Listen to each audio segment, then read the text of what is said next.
Para Prasuk ini sebenarnya bukan bicara tentang edukasi, beda dengan film pertama gitu ya. Tapi sebenarnya at the fundamental core, terlepas dari mungkin orang ngeliatnya, oke ini ada estetiknya macam-macam ya, bungkusannya tuh ada macam-macam, mungkin ini ada orang kerasukan roh binatang apa Iya. segala macam, some people might see it as a joke gitu ya, ini bahan leluconan, bahan ketawaan, bahan bercandaan dan segala macam.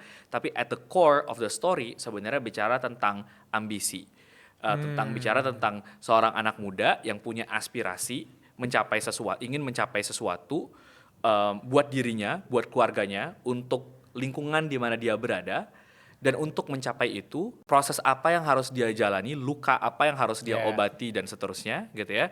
Dan apakah ada yang dikorbankan dalam perjalanan dia untuk mencapai itu. Dan at the end of Mmm. the story dia bertanya pada dirinya, apakah yang gue lalui itu semua worth it atau tidak gitu. Jadi Mmm. sebenarnya tuh it's talking about human story, human emotion, cuman ya dia dibungkus dengan cara yang macam-macam gitu ya. Settingnya adalah bicara mengangkat seni, mengangkat tradisi, mengangkat mungkin tadi ada mistis dan segala macam gitu ya. Tapi at the end of the day, it's a human's emotions. Dan itu menurut gue sesuatu yang dekat juga ketika gue berpikir dengan diri gue. Tadi kita ngomongin soal ambisi dan segala Iya macam. iya Kita dulu iya iya. tanya, ada yang dikorbankan Iya nggak sih? iya At iya what iya. cost nggak sih? Ya sebenarnya sama dengan si karakter Bayu ini gitu.